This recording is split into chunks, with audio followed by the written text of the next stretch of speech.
I thought the hardest part of growing older would be learning to live with silence. But I was wrong. What breaks you is when the voices you once nurtured with lullabies begin to speak to you like strangers.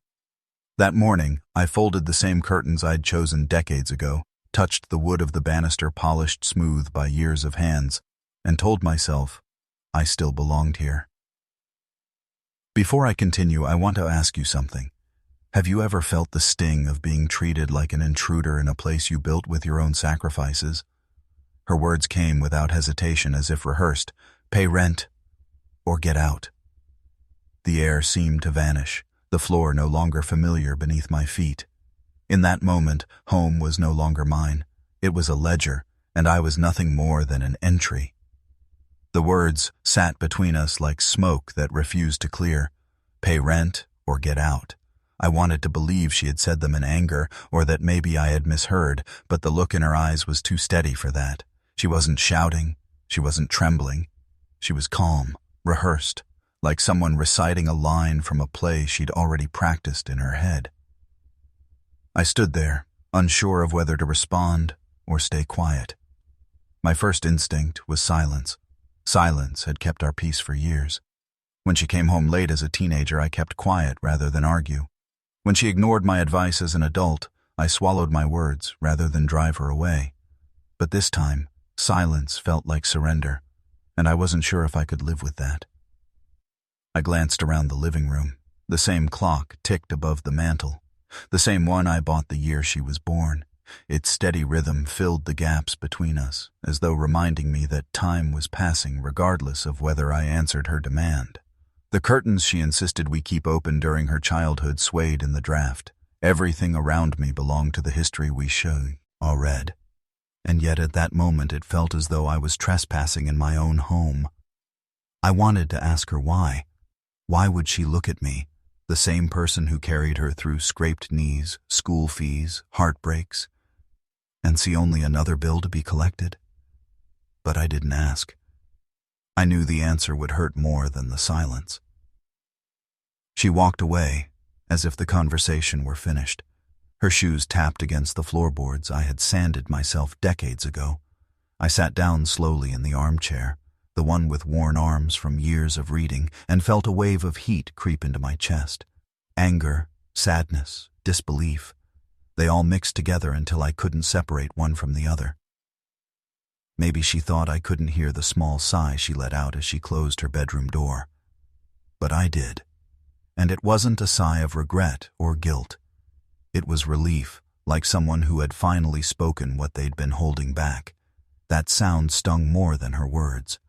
I leaned back and stared at the ceiling. Cracks had begun to show near the corner, small lines I had been meaning to fix but never got around to. They looked like veins stretching across a tired face. For the first time, I wondered if the house looked at me the way my daughter now did, worn out, inconvenient, a reminder of responsibilities no one wanted anymore. I remembered the day I bought this place. It wasn't grand, not even close, but it was ours. I signed those papers with shaking hands, not because I doubted the decision, but because I wasn't sure how I would manage the payments. I worked 2 jobs for years just to keep those walls standing. Back then, I believed the effort was worth it. A stable home meant safety, and safety meant my daughter would grow up with something I never had. Thinking of that younger version of myself made me ache.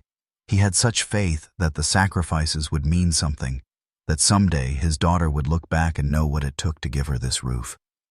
But now here I was, decades later, being told to pay rent in a house already paid for with every ounce of energy I had left. I sat in that chair until the light outside shifted from gold to gray.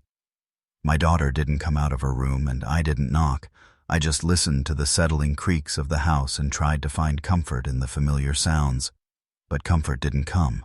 Each sound felt like a reminder that the walls I had trusted as protection had turned into witnesses of a fracture I didn't know how to mend. Later that evening, I walked through the kitchen. The table was still scratched from the time she and her friends carved their initials during a sleepover. I had been furious then, but she laughed, promising me it would make the table memorable. I had given in because her laughter mattered more than polished wood. Now, running my fingers over those grooves, I felt a hollowness, I couldn't name. I opened the fridge out of habit, not hunger. Inside sat the leftovers of meals I had cooked for both of us, though she rarely ate with me anymore. I stared at a container of stew I'd made the night before. It seemed almost absurd. Here I was still feeding her, and yet she wanted me to pay rent as though I were nothing more than a boarder. That night, I lay awake in my room. I could hear her moving around, the muffled sound of her television, the occasional creak of the hallway as she walked to the bathroom. She lived her life as if I wasn't even part of it anymore, as though we were two unrelated people forced to share space. The thought kept me restless, staring into the dark. By morning, I hadn't found an answer to the question that circled my mind. Was this just a moment of frustration for her, or was it truly how she saw me now? I wanted to hope it was temporary, a poor choice of words she'd later regret, but hope felt fragile. Her tone, her calmness, the way she closed her door without hesitation, it all pointed to something deeper. I made myself a cup of coffee, the same way I had for years, black with a spoon of sugar. As I stirred it, I thought about how routines had always anchored me, yet now, even routine felt hollow. Every small action, boiling the water, setting down the cup, seemed to underline the question, where do I stand in my own home? The sunlight streamed in through the window, but instead of warming me, it highlighted the dust on the sill. I brushed it away with my hand, almost angrily, as though clearing it could wipe away the heaviness pressing on me. But of course, it couldn't. I sat at the table, cup in hand, and realized I was waiting for her to appear, to say something that would undo the night before, waiting for her to laugh and call it a bad joke. But the minutes stretched on, and she didn't come. The silence told me everything I needed to know. The day after her words, I found myself moving slower through the house, as if every step required permission. I didn't want to admit it, but a strange thought kept tugging at me. Maybe she truly didn't see me as part of this place anymore. That thought clung to me, making even the simplest tasks feel heavy. I watched her leave for work without a word. She didn't look at me, didn't pause at the door. The sound of her keys jingling used to mean I'd hear her call out, "See you later." Now it was just noise echoing down the hall. When the door shut, I sat in the stillness and wondered how a bond that had survived so much could unravel in such an ordinary moment. I tried to distract myself with chores. I swept the floors, washed the dishes, folded the laundry, but each chore carried a memory. The floor once held her toys scattered like little landmines. The dishes reminded me of the countless meals I had cooked just to see her smile. The laundry smelled faintly of the detergent she insisted we buy because it smelled like comfort. Every corner of the house whispered her presence, yet the woman who now lived here treated me like a tenant. By afternoon, I couldn't keep the questions at bay. Had I done something to push her to this point? Was there a moment I missed, a conversation I should have had? Parents like to believe they know their children better than anyone, but the truth is, sometimes we only know the version of them they choose to show. Maybe she had been carrying this resentment for longer than I realized. That evening she returned. I was at the kitchen table, pretending to read a newspaper I couldn't focus on. She placed her bag down and walked straight to the fridge. The casualness of it stung. She opened a container of stew I had made days ago, spooned some into a bowl, and warmed it in the microwave. She didn't acknowledge me until she sat down across from me, chewing slowly as if nothing unusual had happened.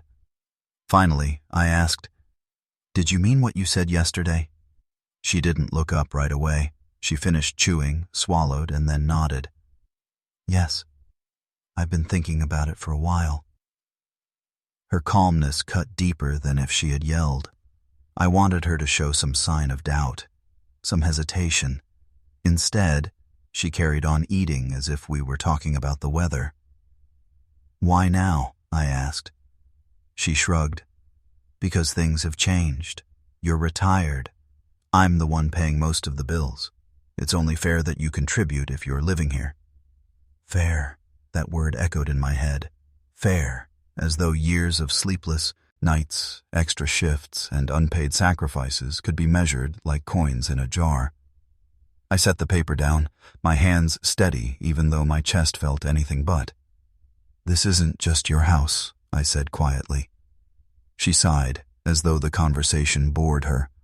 "Legally, it is. The deed's in my name now. You gave it to me when you refinanced years ago, remember? I was the one with steady income then. That's why we did it. You said yourself it was safer that way." Her words brought back a memory I had nearly forgotten. Yes, I had done that. Back when I thought giving her the house would secure her future. Back when I believed trust was stronger than any paper contract. I had told myself, this way she'll always have a place, even if something happens to me. And now here she was, using that very decision to push me aside. I couldn't respond right away. My throat tightened and I feared if I spoke my voice would betray how much I was breaking inside. She finished her meal, rinsed the bowl, and went to her room. That was the end of the conversation for her. For me, it was only the beginning of a wound I wasn't sure would heal. The following days passed in a blur of silence. She went to work, came home, carried on as if our exchange had been nothing more than a necessary adjustment of living arrangements. I avoided her, not out of anger but because I didn't know what to say. My words felt useless, powerless against her certainty. At night, I lay awake listening to the house breathe. The creaks, the pipes, the hum of the fridge, all reminders that I had kept this place alive for decades. Yet with each passing day, I felt more like a visitor, waiting for permission to stay. It wasn't just the demand for rent, it was what it meant. It meant she no longer saw me as the parent who gave her everything I could. I was just another person sharing space, one who had to justify his presence. That shift, more than anything, broke something inside me. I began to wonder if leaving would hurt less than staying. I didn't answer her demands right away. Instead, I sank into my own silence. Silence had always been my refuge, but now it became something heavier, a wall between us. I didn't know if speaking would change anything, or if my words would only bounce back at me, hollow and useless. One morning, I sat with a cup of tea and stared at the photographs on the wall. They had hung there for decades, unbothered by time. One showed her at 10 years old, missing her front teeth, proudly holding a school project. Another showed us standing in front of the house, the day we finally finished repainting the porch. In those frozen smiles there was no trace of the coldness she now carried. I kept asking myself, how did we get from that little girl to the woman who saw me as an expense? That question gnawed at me, and I couldn't let it rest. Later that week, I tried again to bridge the gap. She was in the living room scrolling through her phone, the blue glow reflecting off her face. I sat across from her and said, "Do you remember when you used to help me fix the porch swing?" She didn't look up. "Not really. Why?" I pressed on, ignoring the sting of her dismissal. "You were so proud when we tightened the bolts and it stopped squeaking. You said it was the first time you felt like you could build something with your own hands." Finally, she looked at me, her expression unreadable. "That was a long time ago." "Yes," I said softly. "But I still remember it like yesterday." For a moment, the silence stretched.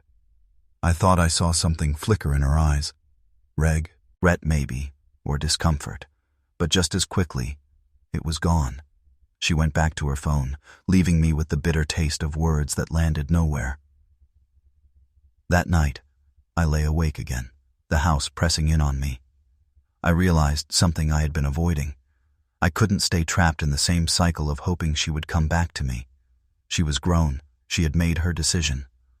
What I had to decide was whether I would let her decision define the rest of my life. I thought about all the years I had spent building, sacrificing, saving. I hadn't done it so I could end up begging for space in my own home. I had done it to create a life of dignity.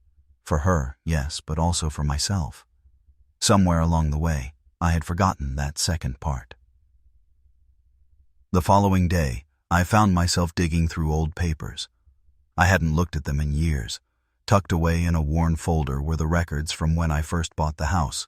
Mortgage statements, repair receipts, even the note I scribbled the day I signed the contract. This house will be our safe place.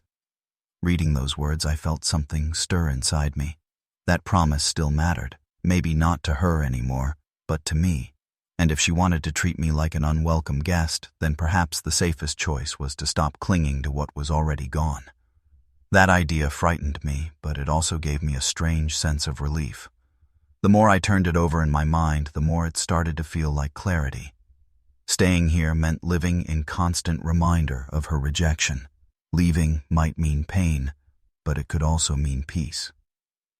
I didn't make the decision overnight, but the seed was planted. Every quiet dinner, every curt word, every reminder that the house was hers watered that seed. And with each passing day, I started to imagine life outside these walls. One afternoon, she brought up the subject again, blunt as ever. "Dad, you need to decide. Either start paying rent or make other plans." This time I didn't argue. I just looked at her and nodded slowly. She seemed surprised by my lack of resistance, but she didn't press further. Inside, though, my mind was already moving ahead. I was beginning to see a path, one I hadn't dared consider before. A path where I would no longer be standing in this living room, waiting for scraps of respect. A path where I could walk away with my head held higher than she ever expected. For the first time in weeks, I felt something close to calm. The next morning, I woke before sunrise, the house still heavy with quiet. I walked through the room slowly, touching the furniture, the counters, the edges of the shelves. Everything felt familiar, yet foreign at the same time. The betrayal from yesterday lingered like a shadow, and I realized I couldn't keep moving through these days pretending it didn't exist.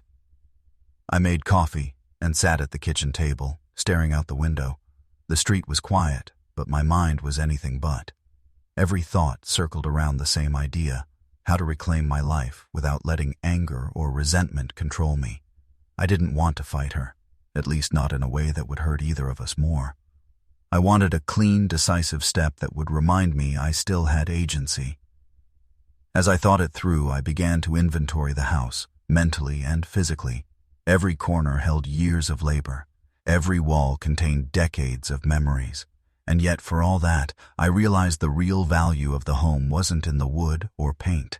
It was in the life I had built, a life that, in some ways, could continue elsewhere if I chose to let it go here. I pulled out an old notebook and began making notes. I listed everything I might need to sell or transfer, and ways I could do it quietly, without confrontation. Each item I wrote down felt like a small reclamation of control. I didn't need anyone's permission to decide what I would do next. For the first time in weeks, there was a clarity I hadn't felt since she told me to pay rent. Later, I walked into the living room and looked at the furniture. I thought about how each piece had been chosen with care. Every cushion, every lamp, every rug, a part of the home we had shared. But I also realized that I didn't need to carry all of it with me. I could let some things go, and it wouldn't diminish the memories. Memories aren't tied to objects. They live inside you, and mine were strong enough to go anywhere. By mid-afternoon, I found myself scanning online listings just to see how much homes like mine sold for. It felt strange, almost surreal, imagining the walls I had lived inside being someone else's. But the more I thought about it, the more it felt like a necessary step. It wasn't just about money. It was about reclaiming freedom, about creating space for myself where I wasn't being told my presence was a burden. I paused when her voice called from the other room. She was talking on the phone, laughing lightly. That casual ease, the way she carried on as if I wasn't sitting here quietly planning my escape, stirred a mix of anger and determination. I didn't want to confront her. I didn't need to. She had made her choice, and now I was making mine. I went into the garage, running my hands along the shelves filled with tools and boxes. I remembered the nights I had spent fixing leaks, repairing cabinets, sanding doors, all in the hope that this house would be a safe place for her. But that hope had been used against me. That thought hit hard, but instead of despair, it fueled resolve. If she wanted me to leave, I would leave, but on my terms, with dignity intact. That night, I couldn't sleep. I paced the hallways, imagining the conversations that might come, imagining the day I would say goodbye. I knew she wouldn't protest if I told her I was leaving. In fact, she might even feel relief. And that made it more bitter than anger could ever be. I had given her everything I had, and yet the simplest act of claiming space in my own home had been met with dismissal. Still, as I lay in bed thinking through the details of moving, I felt something I hadn't felt in a long time, a sense of empowerment. I had been passive for too many years, letting life dictate the terms of my days. Now, I was taking the reins. The decision was mine, and for the first time in what felt like forever, I could see the path clearly. I knew I couldn't rush it. Selling a house, preparing for the next stage of life, reclaiming independence, it all required patience and careful planning. But patience didn't feel like waiting anymore. It felt like preparation, like planting seeds for a new chapter. And when the time came to step away, I would do it not in bitterness but in quiet triumph, knowing I hadn't surrendered. I had chosen. By morning, the first step felt possible. I could see myself waving from the porch one last time, the sun casting its light across the yard, and smiling because I had made a choice for myself. The thought warmed me more than the coffee I held in my hands. That image became a kind of anchor, a vision I would hold on to as I worked through the practicalities and the emotions that came with letting go. The following morning, I woke with a sense of purpose I hadn't felt in weeks. The decision to move had settled into my bones, steady and undeniable. I began to make phone calls, reaching out to real estate agents I'd glanced at online the night before. Each conversation felt surreal, as though I were testing the waters of a reality I had only imagined in fragments. The agent I settled on came highly recommended, someone who understood that I wanted discretion and efficiency. When she arrived that afternoon, I walked her through the house, pointing out repairs I had made over the years, small touches that might charm a potential buyer. I spoke matter-of-factly, almost clinical in tone, but underneath, my chest tightened. This house had been the backdrop of a lifetime, a canvas for memories both mundane and extraordinary. Handing it over, even temporarily, felt like surrendering a piece of myself. She asked questions, took notes, and nodded as I spoke. I could tell she sensed my hesitation, but she didn't comment. Perhaps she understood that some stories were too tangled to untangle quickly. Or perhaps she simply recognized the quiet strength of someone ready to step into a new chapter. When she left, I stood alone in the living room, looking at the furniture, the walls, the photographs. I touched the frames lightly, almost apologetically, as if speaking to the ghosts of the past. I remembered her as a child, racing through these rooms, laughing without restraint. Those days felt impossibly distant, yet they shaped the person I had loved into the person sitting across the house from me, insisting I pay rent. I poured another cup of tea and sat at the kitchen table. I thought about the conversations I would have to navigate, the emotions that might flare, and the pride I had to protect. Every decision I made from this point forward needed to be intentional, measured. She could see the house as hers, but I would claim my dignity in leaving on my terms. Over the next few days, I began organizing documents, digging through old files and bills, preparing everything for the sale. Each paper I filed, each note I made, became an act of quiet rebellion. I was asserting control, not with anger or confrontation, but with methodical preparation. The more I worked, the more I felt that strange mixture of sorrow and empowerment. Sorrow for what was being left behind, and empowerment for the choice to leave before being forced. One evening, I heard her voice behind me, sharper than usual. "What are you doing with all those papers?" I turned to her calmly, not letting surprise or irritation show. "Preparing," I said simply. She frowned, clearly trying to gauge if there was something more to my words. I didn't give her anything else. She left the room muttering under her breath, and I returned to my work, careful to maintain a rhythm that felt purposeful and deliberate. At night, I sat by the window and watched the streetlights flicker. The quiet hum of the neighborhood contrasted sharply with the whirlwind in my mind. Would she notice if I disappeared tomorrow? Would she feel a pang of guilt or relief, or neither? These questions twisted in my chest, unresolved, and yet I didn't need answers to move forward. I only needed the certainty of my choice. The process of organizing the house brought back memories I hadn't expected. I found letters she had written me as a teenager, poems tucked between old textbooks, sketches from art projects long forgotten. Each discovery was bittersweet, a reminder that this home had nurtured creativity, laughter, and love. And yet, it also underscored the irony that the very life I had built here could now be dismissed in a single command: pay rent or leave. By the weekend, I had everything lined up.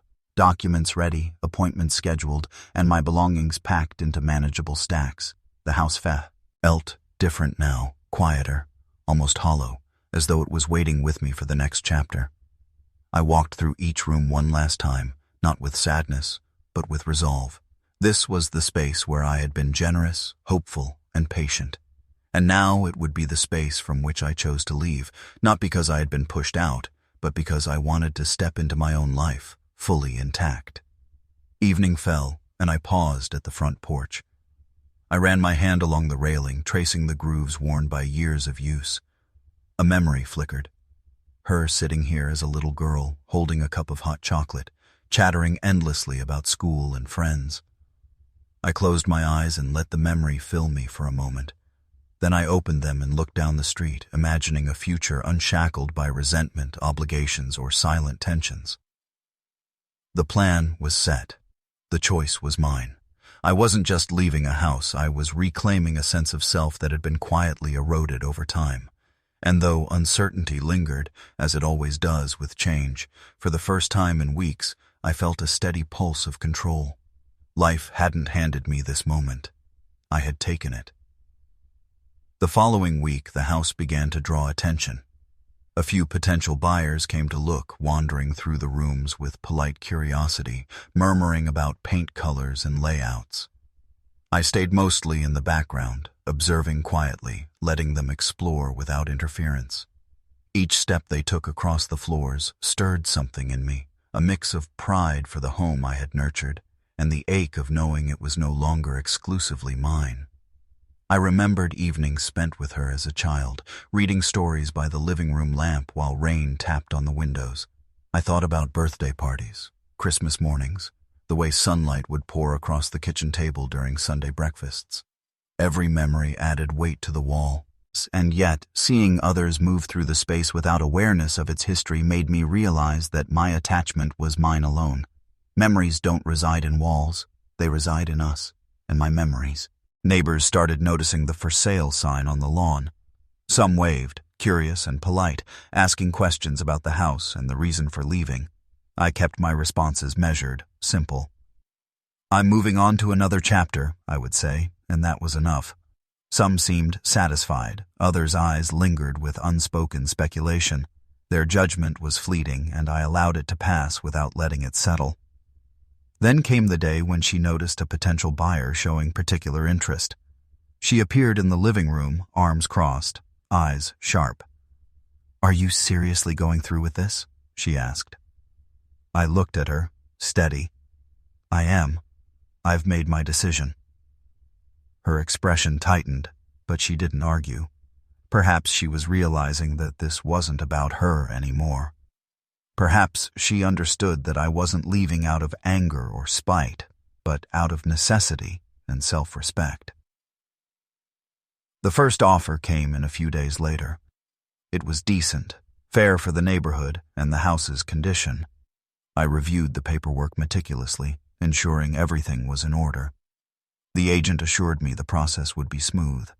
And yet, standing there, I felt the strange combination of apprehension and liberation. Part of me mourned the tangible proof of a life spent building, maintaining, and hoping. Another part of me thrilled at the freedom that decision represented. In the evenings, I walked the neighborhood, reflecting on the years I had spent here. The trees I had planted were now full-grown, casting shade over the sidewalk.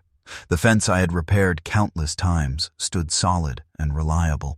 Every detail, every small labor of love reminded me that while a house can be sold, the care and effort that went into it could never truly be erased. One afternoon, as I was preparing the home for another showing, she approached me quietly. There was an unusual softness in her tone, I didn't realize yet how we're serious about leaving, she said. I met her eyes, calm and unflinching. I am. It's time for me to reclaim a part of my life I've neglected for too long. She didn't respond immediately. I could see her processing, weighing, considering the implications. And then she nodded, almost imperceptibly. It was a small gesture, but it carried acknowledgement, a recognition that this decision wasn't impulsive, that it was rooted in reason and dignity rather than defiance. The following day, a young couple came to see the house. Their energy reminded me of her childhood curiosity. The way they explored the corners, marveled at the sunlight in the kitchen, asked questions about the yard. Watching them, I felt a gentle release. This house had offered life and shelter, laughter and warmth. It would continue to do so, even without me. And that realization brought a sense of peace I hadn't anticipated. Yet the tension didn't fully dissipate. In quiet moments, I caught myself imagining her reaction the day I would finally wave goodbye from the porch. The thought made my chest tighten, but it also strengthened my resolve. I would leave, not as someone defeated or diminished, but as someone who had chosen dignity over discomfort, freedom over silent resentment. Every evening, as I prepared paperwork or packed small items, I reminded myself that the heart of the house was not the floors or walls, but the life I carried within me, and that life was enough. I didn't need her approval, her acknowledgement, or her understanding. What mattered was that I was finally acting for myself, reclaiming agency in a situation that had long eroded it. By the end of the week, the sale was nearly complete. I began visualizing the final day, imagining the sun hitting the porch, the sold sign in the yard, and me stepping back, hand raised in a quiet wave. There was no need for confrontation, no need for words. The act itself would speak volumes, a testament to self-respect, resilience, and the subtle power of reclaiming one's life. The morning air carried a chill as I stepped outside, carrying a box of photographs I had carefully packed. The light fell softly on the lawn, casting long shadows that reminded me of years past. The house seemed quieter now, almost expectant, as though it understood that change was imminent. I took a deep breath and let my gaze travel across the yard, tracing familiar lines and angles, each one holding a fragment of memory I could not erase. Inside, the rooms were systematically emptying. Each shelf I cleared and every drawer I organized felt like a reclaiming of space, not just in the house, but within myself. The act of packing became ritualistic, a meditation on the life I had built and the life I intended to embrace. Some items stirred nostalgia. A worn blanket from her childhood, a coffee mug with a chip on the rim, the first set of tools I had purchased when we moved in. I touched them gently, allowing the memories to wash over me, and then carefully set them aside to take with me. She appeared in the doorway, her posture hesitant. "You really are going through with it," she said softly, not accusatory, but curious. I nodded without looking at her directly. "Yes, it's time." Her eyes flickered with something I couldn't immediately identify, surprise maybe, or the faintest twinge of regret. She said nothing more and left the room. I didn't follow her. There was nothing more to be said until the final act, and both of us understood that unspoken truth. As the day progressed, I found myself walking through the house one last time with deliberate slowness. I opened the windows to let sunlight pour in, breathed deeply of the familiar sense of home, and allowed my fingers to linger on the surfaces I had polished, repaired, and tended for decades. I whispered apologies to memories, not to her, but to the life that had existed here, a life full of ordinary magic, quiet joy, and occasional heartbreak. I paused in the living room, holding a framed picture of her as a young girl, smiling with unabashed delight. For a moment, I let myself imagine the past intertwining with the future, the laughter echoing through the rooms even as I prepared to leave. It was a bittersweet realization. This house would continue to witness new stories, new laughter, And yet, my story within these walls was closing. Packing the last of the boxes required a methodical rhythm. I moved furniture, labeled bags, and organized paperwork, each motion deliberate. I had learned that leaving with dignity wasn't about rushing or dramatics. It was about control, about carrying your life forward intact while letting go of the structures that no longer served you. And so I worked steadily, silently building the bridge from one chapter to the next. Evening came, and I found myself on the front porch, a single box at my side, the house glowing softly in the fading light. I could hear the faint sounds of the neighborhood settling into quiet evening routines. I felt a mix of sorrow and liberation, a duality I hadn't anticipated. Leaving wasn't simple, and yet the clarity of the decision brought with it a rare peace. I imagined her walking past the porch later, seeing the boxes and sensing the shift. I imagined the moment of realization when she would understand that this was not temporary, that I was not waiting for permission or reconciliation. I would be gone, and that absence would speak more profoundly than any argument or explanation ever could. As darkness fell, I lit a single lamp inside, casting a soft glow on the rooms one last time. Shadows played along the walls, carrying whispers of laughter, arguments, quiet mornings, and chaotic afternoons. Every memory seemed to breathe in that light, acknowledging the life that had been lived here. I felt gratitude for those years, even with their challenges, for they had taught me resilience, patience, and the quiet power of choice. The final preparations were made, the paperwork was ready for signatures, the boxes labeled and stacked neatly in the car. The sense of inevitability was no longer heavy, it was affirming. I had done what needed to be done, and I would walk away with my dignity intact. I spent the last few hours before leaving, reflecting on the years of care and attention I had poured into this home. Each room held a lesson in patience, each corner a story of love and disappointment, triumph and regret. And while the walls would witness new lives and new stories, I carried within me the essence of everything that had happened here. Nothing could take that from me. As night settled fully, I stood on the porch and looked out one final time. I imagined waving to the familiar street, the neighbors, and the life that had once defined me. The decision to leave was complete, the final act imminent. And in that quiet moment, I understood that leaving didn't signify the end. It marked the beginning of reclaiming myself, a renewal forged from reflection, resilience, and the quiet assertion of dignity. Morning arrived with a soft haze, the kind that made the world feel still and expectant. I stepped onto the porch, taking in the sight of the boxes neatly stacked in the car, the yard bathed in gentle sunlight, and the street that had witnessed so many of my quiet victories and hidden disappointments. There was a strange clarity in that stillness, a sense that today would mark both an ending and a beginning. I walked slowly through the house one final time, pausing at familiar corners. The living room, once filled with laughter and noise, now seemed almost solemn in its emptiness. I touched the edges of the furniture, the frames on the walls, the doorknobs worn smooth by years of daily use. Every detail carried the weight of memory, a reminder that leaving wasn't merely a physical act. It was the culmination of decades of experience, care, and resilience. In the kitchen, I lingered over the countertops I had polished countless times, thinking about all the meals prepared, the conversations shared over coffee, the quiet moments of contemplation that had passed unnoticed. Each object I packed or left behind represented a story, a moment of life that was mine to carry. And yet there was no bitterness in my reflection, only acknowledgement and the gentle acceptance that life moves forward, even when we are forced to leave the spaces we love.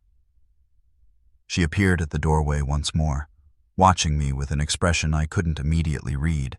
She said nothing, allowing the silence to fill the room. I knew she was taking in the reality of my departure, and though it wasn't marked by drama or confrontation, her presence carried the subtle weight of recognition. It was a quiet acknowledgement that this choice was mine alone, and that her attempts to dictate the terms of my life no longer held sway. I carried a small box of personal items down the steps and placed it gently in the car. The action felt ritualistic, a symbolic release of the life I had held here, a conscious decision to move into the next chapter on my own terms. Each step, each motion, reinforced the truth I had been building toward. I was leaving with dignity intact, unburdened by resentment, and firmly in control of my future. Walking back up the steps one last time, I paused on the porch, my hand resting lightly on the railing worn smooth by decades of use. The sun struck the wooden surface, highlighting the tiny imperfections I had come to know intimately. I smiled faintly at the thought that this home, which had been both sanctuary and stage for countless memories, would now witness new stories and lives unfold. My presence here had been meaningful, and yet the world would continue without pause, as it always does. I could sense a subtle shift in the atmosphere. The house seemed to exhale with me, acknowledging the end of one chapter while opening the door to another. I took a final deep breath, letting the crisp morning air fill my lungs, and felt the lightness of a burden lifted. The weight of years of obligation, tension, and quiet indignity began to ease, replaced by the quiet satisfaction of a deliberate, courageous choice. The car engine hummed as I prepared to leave. I paused for a moment, one last glance at the windows that had framed so many scenes of daily life. Shadows of memory flickered along the walls, a silent testament to the laughter, the arguments, the ordinary beauty of life lived fully and honestly. This house had held me, sheltered me, and now it was ready to release me. I stepped into the car, turned the key, and felt the familiar vibration under my hands. With one final look at the porch, I raised my hand in a quiet wave, not in anger, not in defiance, but in acknowledgement.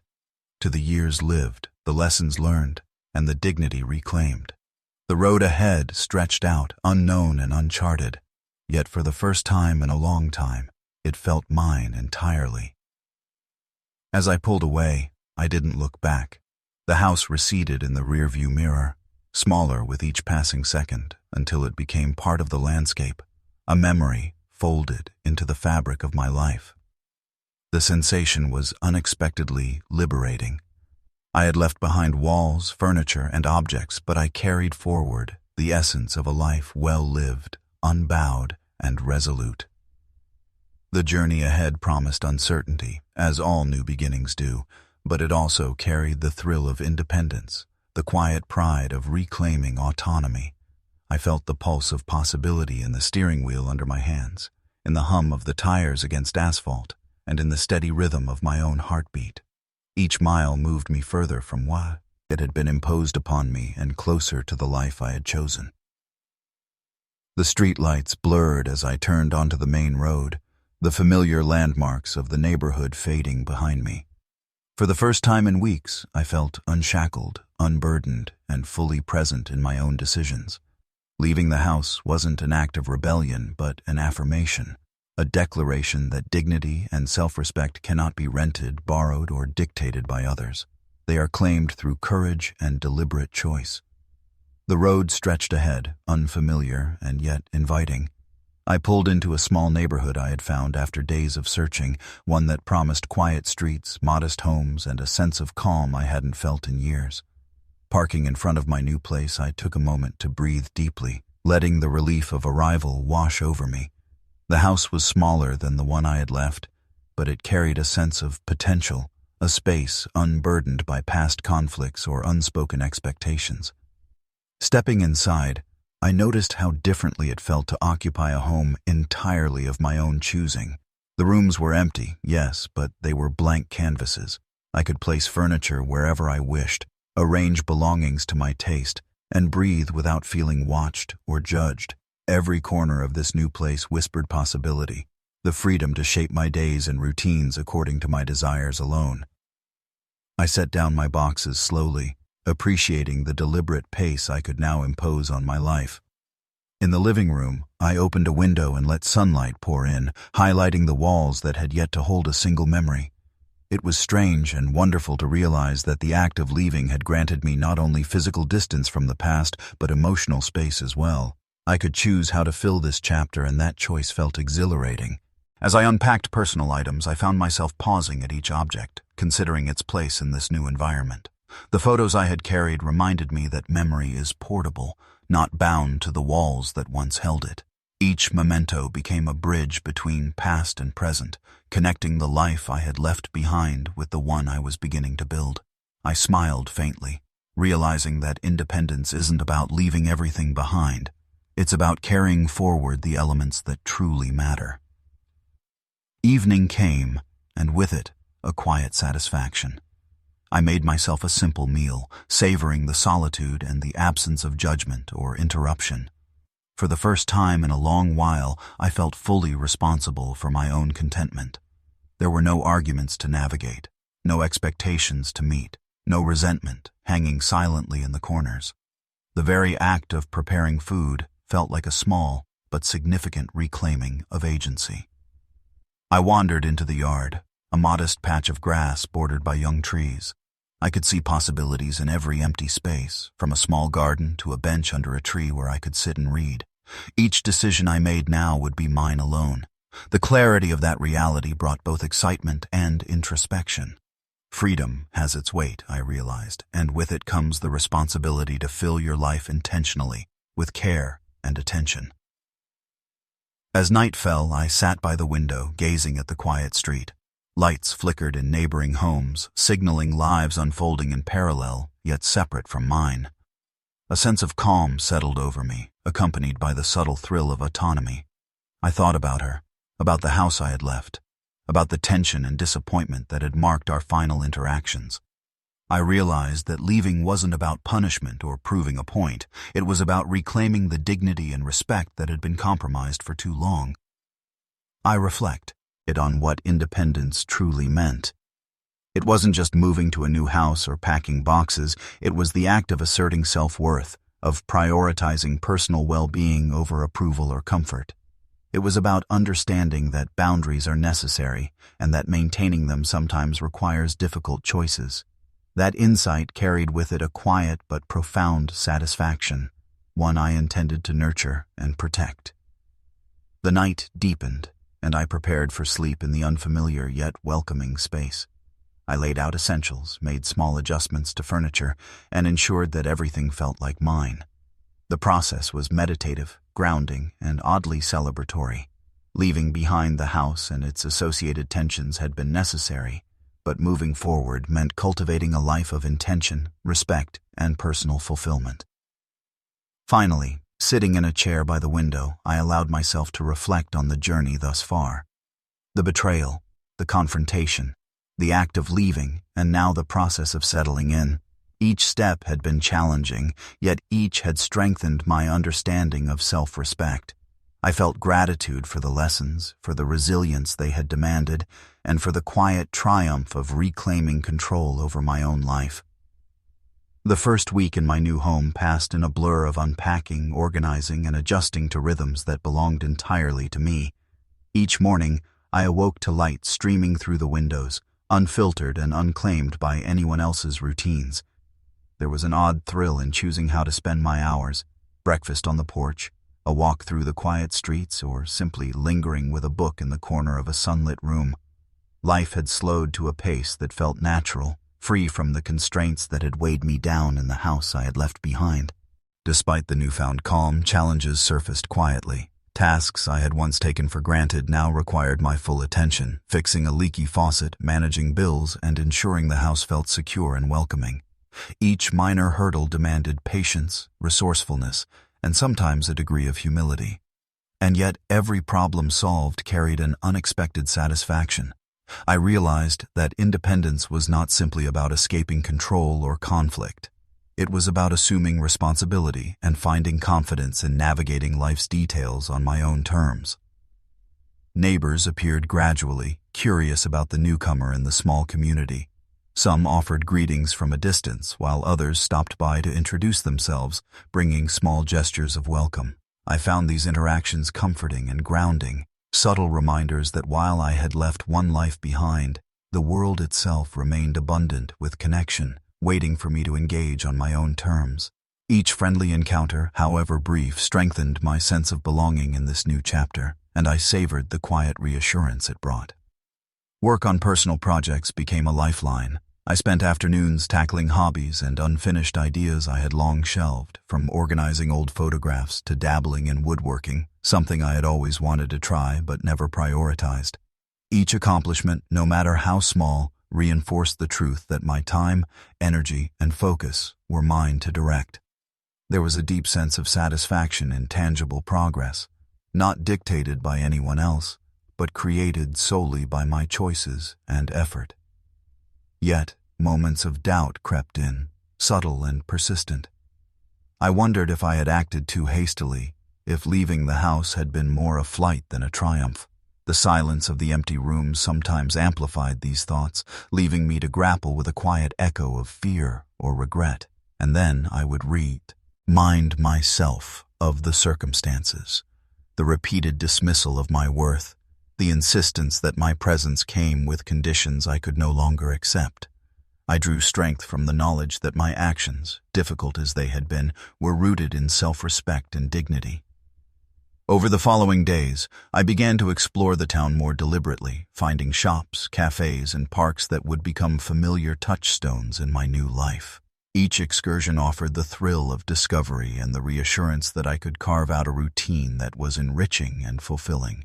I noted the small details, a friendly barista who remembered my name, the way sunlight played across a brick wall in the afternoon, or the sound of children playing in a distant yard. Life was moving forward gently, and I was moving with it, learning to trust my instincts and embrace change. One afternoon, a letter arrived in the mailbox, plain and unassuming, from an unexpected source. A distant relative who had long been estranged but now extended an olive branch. The letter expressed curiosity, concern, and an offer of connection. I felt a mix of hesitation and hope, knowing that rebuilding relationships, like building a new home, required care and intention. Still, I sensed that this outreach, tentative as it was, might offer an opportunity to redefine connections on my terms rather than being confined by the patterns of the past. Evenings were the hardest at first. I often sat alone, reflecting on years of compromise, unspoken resentments, and missed opportunities. But slowly, those reflections shifted toward strategy, toward envisioning a life where I could invest my time and energy meaningfully. I thought about routines I could establish, projects to complete, and small joys to nurture. The quiet became fertile ground for planning, creativity, and the cultivation of self-respect. I started a modest routine of journaling each night, recording observations, victories, and even moments of doubt. These entries became a mirror, allowing me to witness growth that might otherwise have gone unnoticed. I noted the satisfaction of solving a household problem, the warmth of a neighborly conversation, or the thrill of completing a personal project. In documenting my experiences, I was able to trace a line from the person I had been, constrained and undervalued, to the person I was actively becoming, self-reliant and empowered. The final days of the week brought small but meaningful victories. A painting hung just right, a letter replied to thoughtfully, a financial balance carefully managed. These seemingly ordinary acts became markers of independence, proof that I was capable of creating a life filled with dignity and self-directed purpose. I realized that the process of rebuilding was ongoing, and that every day offered an opportunity to strengthen my autonomy, assert boundaries, and live intentionally. By the end of the week, I sat on the porch once again, letting the breeze carry the scent of late summer through the air. The house no longer felt empty. It felt inhabited by my choices, my efforts, and my presence. The challenges faced, the doubts confronted, and the small triumphs achieved all combined to reinforce the reality that leaving had not been an escape but a reclamation. The road ahead remained uncertain, but the satisfaction of autonomy, coupled with the promise of continued growth, filled me with confidence and quiet joy. The knock at the door was soft but insistent, slicing through the quiet of the late afternoon. I paused, hands stilling mid-task, heart caught between curiosity and apprehension. Visitors had been rare since my arrival, mostly neighbors or brief deliveries, but this knock carried a weight I couldn't yet identify. I approached, slowly, each step measured, and opened the door to find her standing there. My daughter, face a mixture of awkwardness, guilt, and something else I couldn't immediately name. We looked at each other for a long moment, neither speaking, as if the space between us was holding a fragile tension too easily broken. I felt a rush of memories, the countless arguments, subtle slights, and the final ultimatum that had set everything into motion. The house I had left, the boxes I had packed, the journey that followed. It all converged in that instant, condensed into a heartbeat of recognition and confrontation. She spoke first, her voice hesitant. She apologized, haltingly, for the way she had spoken when she demanded rent or eviction. There was a tremor in her words, a recognition of wrongs she hadn't articulated before. I listened quietly, aware that hearing her apology did not automatically erase the past, nor did it require me to forgive instantly. Forgiveness, I had learned, was a process, not a single act. The moment demanded neither anger nor immediate absolution, only acknowledgement and presence. As she continued, she revealed fears I had never considered, of financial strain, of feeling trapped in circumstances she had inherited, and of resentment she hadn't known how to articulate. I sensed her vulnerability, yet also a shift in the dynamic. The confrontation was no longer solely about what had been said or done. It was about recognition, understanding, and the possibility of recalibration. My role was no longer reactive. It was observational, discerning, and intentional. I asked questions, soft and probing, allowing her to expand on thoughts she had buried. Her responses were halting at first, then more fluid, revealing layers of frustration, guilt, and confusion. I noticed the subtle shifts in posture, the catch in her breath, and the small gestures of remorse that accompanied her words. Every detail added depth to the moment, forcing me to balance the residual sting of betrayal with the recognition of her humanity and my own desire for dignity. We walked to the porch, settling into the chairs I had placed there days before. The afternoon sun painted the yard in warm hues, and the ordinary rhythms of birds and passing cars contrasted sharply with the emotional intensity between us. I realized that confrontation need not be violent or loud. It could be quiet, deliberate, and profoundly moving. Speaking from the porch allowed a shared space without barriers where both of us could voice truths and process them at our own pace. She asked questions, too, about my decision to sell the house, the choice to wave from the porch, and whether leaving had been entirely about defiance. I explained calmly, with care, without needing to justify every emotion. Leaving had been about self-respect, about reclaiming dignity and autonomy after years of compromise. Her gaze softened slightly, though it did not yet clear the tension that lingered. Understanding, I realized, is a journey, not a single conversation. We spoke of boundaries and expectations, of miscommunication and assumptions that had fueled resentment. Each acknowledgement built a tentative bridge across the years of disconnect. I felt the weight of the past still present, yet less suffocating, as if the act of conversation itself had begun to dissolve its sharp edges. There was no certainty of reconciliation, but there was clarity, and that clarity carried a quiet satisfaction. I noticed, too, a subtle shift within myself. The confrontation, while emotionally taxing, confirmed the power of the choices I had made. Independence was not simply about physical distance. It was about emotional resilience, the ability to engage without surrendering dignity, and the capacity to hold space for another's truth without being consumed by it. The porch became a symbolic stage for this balance, a space where boundaries were respected and dialogue could unfold honestly. Hours passed with measured conversation, punctuated by pauses that allowed reflection and processing. We shared memories, some bittersweet, others tinged with humor, and the tension between us softened incrementally. I realized that this confrontation was not about winning or losing. It was about presence, acknowledgement, and the nuanced work of rebuilding trust, slowly, deliberately, and without coercion. As evening settled, she stood to leave, lingering at the edge of the porch. There was no dramatic resolution, no sweeping gesture of absolution. Instead, there was a quiet nod, a subtle acknowledgement of the work yet to be done, and the promise that dialogue could continue.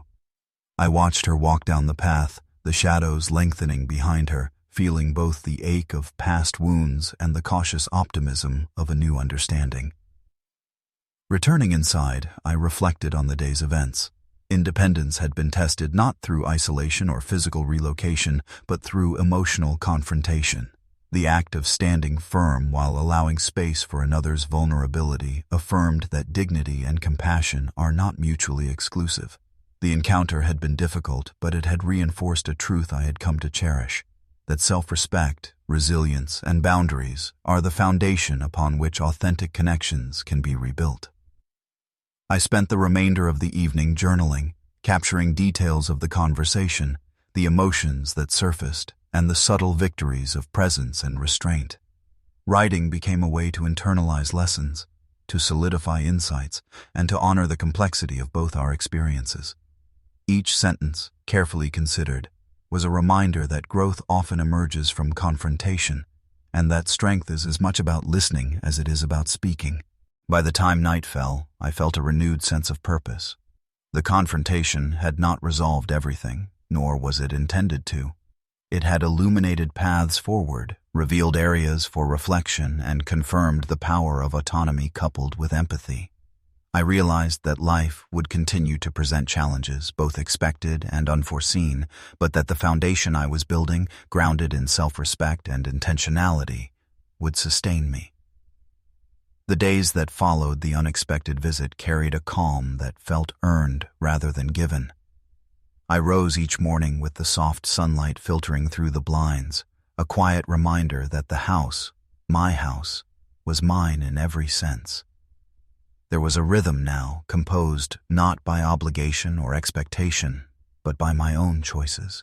I made my coffee slowly, watched the steam curl in the morning light, and allowed myself to savor the freedom that had once felt so foreign. The porch became my anchor, a place to observe, reflect, and plan the small yet significant acts that defined my new life. As I settled into routines, I noticed subtle but meaningful shifts within myself. I moved with less caution, spoke with more confidence, and allowed my thoughts to wander without fear of judgment. Each task I undertook, tending to the garden, organizing household repairs, writing letters to distant friends, became a statement of agency. These were not mere chores. They were acts of self-assertion, reminders that my existence did not require validation from others to hold worth. I began to see the house itself not as a physical structure, but as a reflection of my autonomy and resilience. Healing, I realized, required intentional reflection. I spent long afternoons writing, recording not only the daily events but also the feelings that arose in their wake. Each entry became a mirror, allowing me to witness patterns of thought and behavior that had previously gone unnoticed. I explored the moments of fear, resentment, and doubt that had accompanied my departure, but I also captured the subtle triumphs, the quiet satisfaction of a task completed, the smile of a neighbor who stopped to chat, the sense of safety and comfort I cultivated for myself.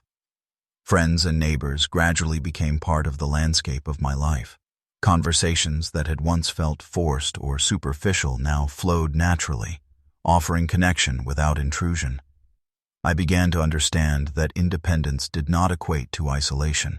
It meant choosing the quality and depth of relationships rather than their quantity or convenience. Each interaction was measured and intentional, reinforcing boundaries while allowing genuine connection to flourish. I found joy in small exchanges, the laughter shared over a cup of tea or the brief encouragement given when a minor challenge arose. Financial stability, once a source of tension and anxiety, became a tool for empowerment.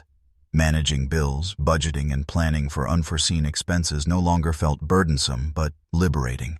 Each careful decision reinforced my sense of control, reminding me that I could meet life's practical demands without yielding to fear or external pressure. I realized that autonomy was not only emotional, but also practical.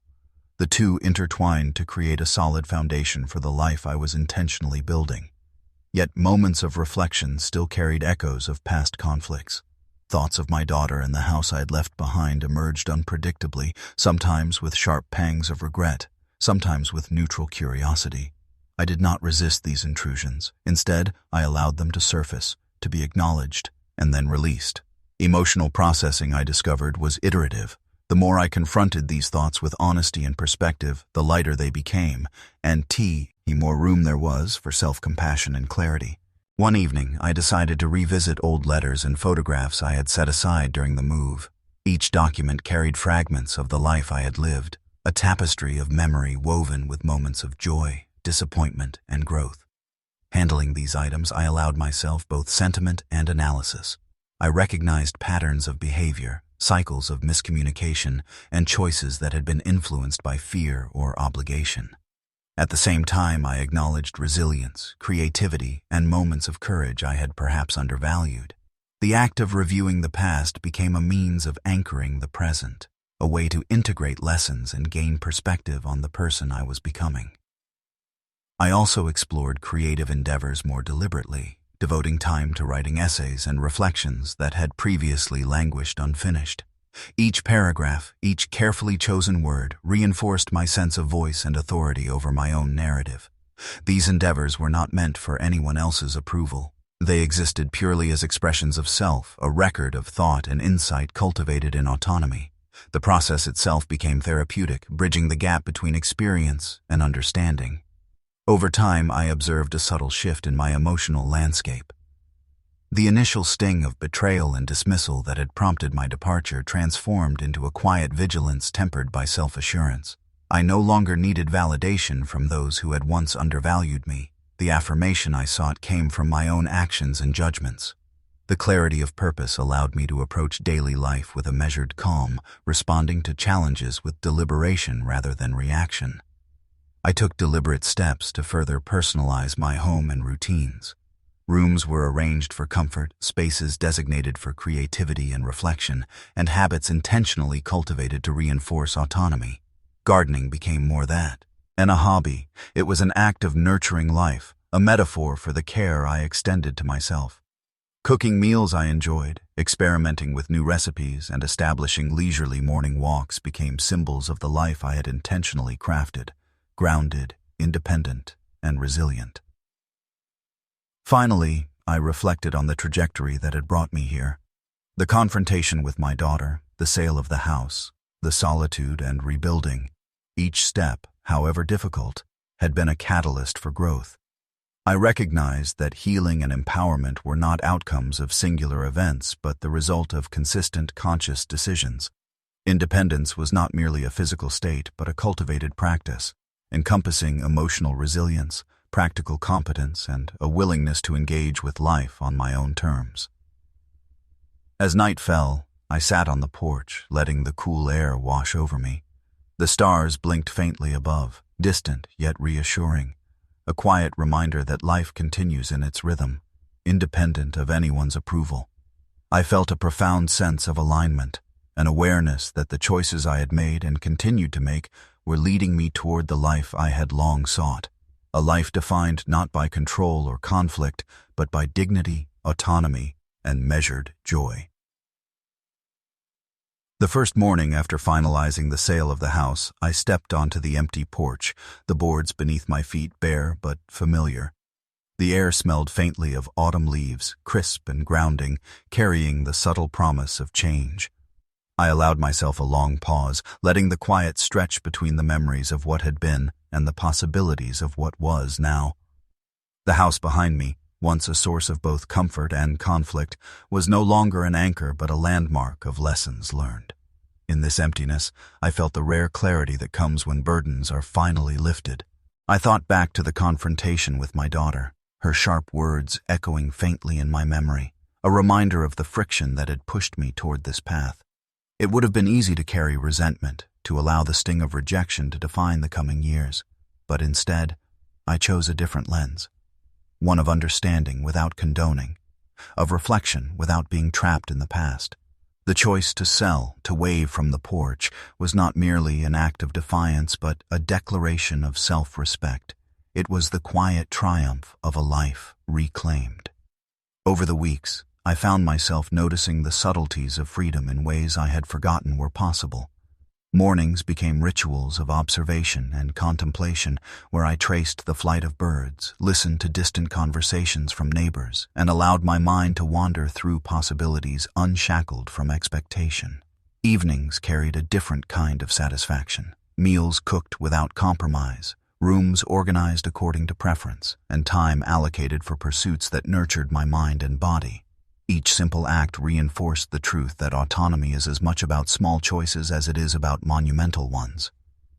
I began documenting my experiences in earnest, a continuation of the reflections that had begun months before. The writing became a tool not for venting, but for distillation. Each paragraph a careful sorting of thought, each sentence a step toward emotional clarity. I explored my anger, my relief, my grief, and my pride with equal attention. The act of putting feelings into words rendered them less chaotic and more instructive, offering a clear map of the emotional terrain I had traversed. The past no longer felt like a chain. It became a compass guiding future decisions. Connections with others gained a new dimension. Friends who had remained distant, uncertain how to engage with my situation, began to visit more often. Conversations were richer, imbued with honesty rather than obligation. I invited a neighbor over for tea, someone who had seen me through the quieter days, and we spoke of books, travel, and the absurdities of aging with humor. These exchanges, small but vital, reminded me that independence does not require isolation. Trust and camaraderie can be carefully curated without yielding control over one's life or sense of self.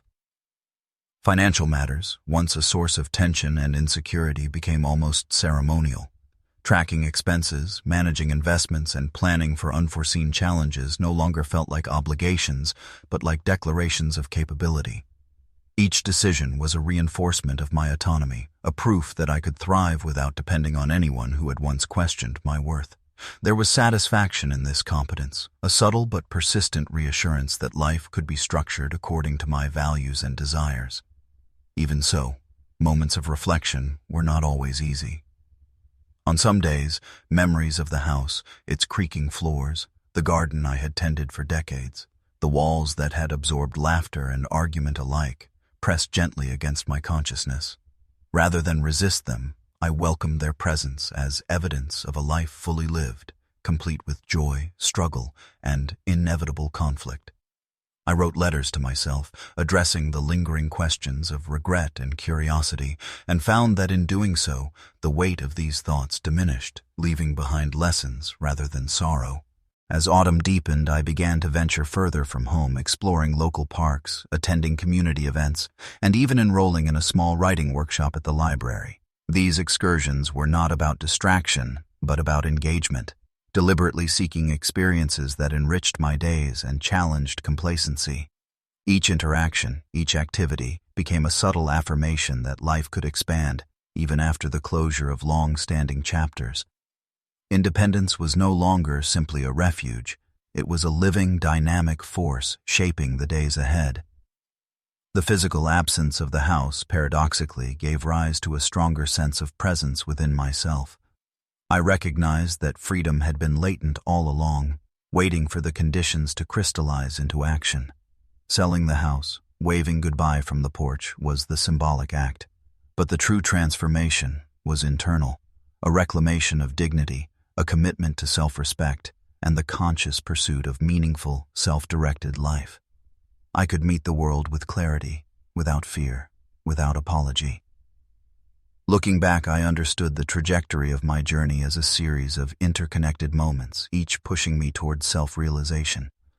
The conflict with my daughter, the doubts and fears, the solitude and reflection, none existed in isolation.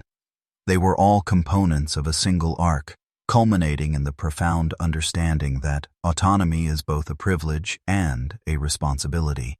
Life is enriched not by the approval of others, but by the integrity with which one navigates personal choices. I spent a long afternoon on the porch, tracing the familiar lines of the horizon and breathing in the scent of the garden I had left behind but carried in memory. There was no bitterness, only quiet affirmation. My life had been disrupted, yes, but the disruption had yielded clarity, courage, and agency. I felt an expansive sense of possibility, the knowledge that I could shape the next chapter with intentionality, guided not by past betrayals, but by the values I chose to uphold. In the end, waving from the porch was never merely a farewell. It was a promise to myself. A promise to live deliberately, to honor my own dignity, and to cultivate resilience even in the face of familial conflict or societal expectation. The house, now in another's hands, remained a part of the landscape of memory, but I no longer needed it to define me. My life had been reclaimed, my boundaries respected, and my voice fully restored. And as the sun dipped below the horizon, I allowed myself a quiet, triumphant smile, aware that independence and self-worth are victories worth celebrating every day. As the porch grew quiet and the shadows of the evening stretched long, I realized that reclaiming my life wasn't about punishing anyone or proving a point. It was about understanding my own worth, honoring the boundaries I'd always needed, and embracing the dignity that comes from living on my own terms. Every choice I had made, from walking away to waving from the porch, had been a quiet assertion of self-respect. The house no longer held me captive. It had become a symbol of freedom. And in that freedom, I found not just peace but clarity, a knowing that life could still surprise, still teach, and still offer moments of unexpected empowerment, even after betrayal and conflict. I couldn't help but think of the moments when respect is tested, and the people we care about make choices that leave us stunned. Sometimes those moments demand a response we never anticipated, an action that speaks louder than words and reshapes our relationships forever. If you've ever faced a situation where dignity was on the line and had to make a bold choice in silence, there's a story that echoes this same tension in a completely unexpected way. The way one person handled a family gathering, turning a moment of disrespect into something unforgettable, will make you reconsider how small acts can carry the weight of justice and pride.